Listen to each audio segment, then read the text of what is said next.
Minta sama Allah, ya Allah saya pengen punya nih tanah di mana-mana. Begitu saya umumin pengen punya tanah di mana-mana, tuh tanah datang Pak. Begitu ditumpuk tuh tanah lebih tinggi daripada tingginya saya. Saya belajar dari ibu saya zaman dulu. Ketika saya punya masalah, saya bawa-bawa sertifikat orang untuk kemudian saya gadaikan kepada orang lain. Sertifikat ini bukan punya saya, punya orang.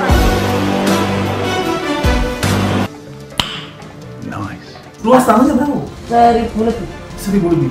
Kalau nilai tanah itu berapa? Oh, sekarang fantastis. Waktu itu dijanjikan untuk rumah tahfiz. Iya.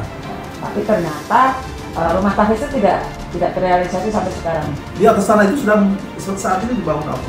Sebuah rumah, Pak. Sebuah rumah. Sebuah rumah sudah pihak ketiga. Sebelum lanjut, silakan share video-video dari kami untuk saudara-saudara terdekat kalian agar pikirannya terbuka dan tidak ada lagi yang terperdaya dengan pola-pola seperti ini. Mari buka mata, terima kenyataan, dan menuju arah kebenaran.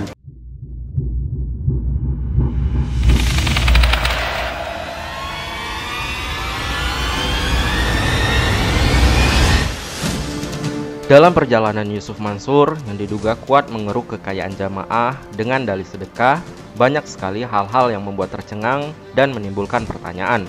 Mulai dari sedekah pom bensin bernilai fantastis, hingga tanah wakaf 1000 hektar yang tidak jelas peruntukannya, hingga diduga kuat diperjualbelikan Yusuf Mansur untuk kepentingan pribadi. Di video berikut, Yusuf Mansur menceritakan seberapa banyak sertifikat tanah yang ia dapatkan dari jamaah, hingga bagaimana sertifikat itu Yusuf Mansur gunakan. Pengen kaya doang Pak, capek amat muter-muter.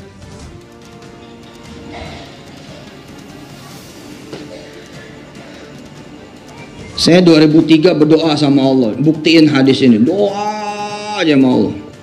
Saya pengen punya pesawat, pengen punya pesawat, pengen punya pesawat, pengen punya pesawat, pengen punya pesawat. Mobil udah jajal dapat, rumah udah jajal dapat, pesantren udah jajal dapat, tanah di mana-mana. Sekali saya minta sama Allah tempat-tempat lebih tinggi daripada tingginya saya. Dan saya minta sama Allah, ya Allah saya pengen punya nih tanah di mana-mana. Begitu saya umumin pengen punya tanah di mana-mana, tuh tanah datang Pak. Begitu ditumpuk tuh tanah lebih tinggi daripada tingginya saya. Iya, begitu tuh sertifikat dari orang-orang pada, termasuk hari ini kan saya juga dapat sertifikat nih 5 hektar di Kota Mobagu. Ya kayak gitu modelnya. Begitu kita minta sama Allah, dikasih lebih tinggi. Saya belajar dari ibu saya zaman dulu. Ketika saya punya masalah, saya bawa-bawa sertifikat orang untuk kemudian saya gadaikan kepada orang lain. Sertifikat ini bukan punya saya, punya orang. Nice.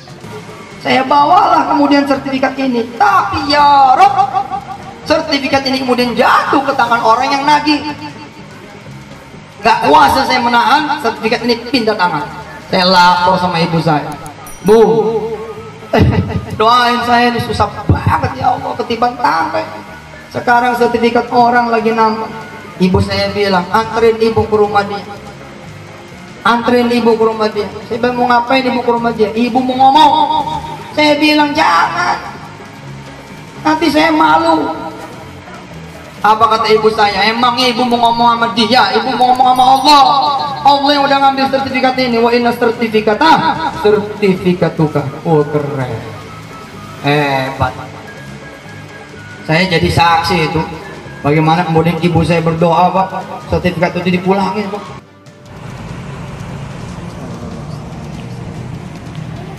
Setelah sholawat, teman-teman semua beristighfar 100 kali. Jadi kami bawa ke tanah ini supaya manfaat. Seperti ini pula lah kami contohkan, kalau ada rumah, ada tanah, apa gimana gitu ya, minta tolong teman-teman datang mendoakan gitu. Atau ada anak yang bandel, atau ada warung yang kurang laku, atau pengen laku, pengen manfaat. Jangan pakai cara macam-macam. Minta doa dari sebanyak-banyaknya orang. Nah, teman-teman ini saya minta doa. Mereka datang kemari nginjak tanah ini, bersolawat 100 kali, beristighfar 100 kali, bertasbih 100 kali. Sekarang mereka beliau sedang beristighfar. Astagfirullah.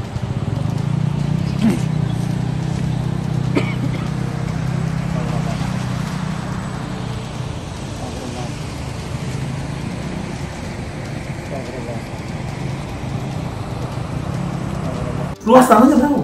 1.000 lebih. 1.000 lebih. Kalau nilai tanah itu berapa? Oh, sekarang fantastis. Waktu itu dijanjikan untuk rumah tahfiz. Iya. Tapi ternyata rumah tahfiz itu tidak terrealisasi sampai sekarang. Di atas tanah itu sedang saat ini dibangun apa? Sebuah rumah, Pak. Sebuah rumah. Oke, sebuah rumah sudah pihak ketiga. Apalagi Pak D saya sudah meninggal, jadi kita sangat menyayangi. Harusnya pahalanya mengalir Ya, terus kepada Pak D-nya.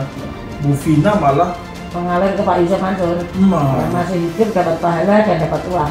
Gue udah bilang jangan ngaji sama Yusuf Mansur. Lu bandel sih.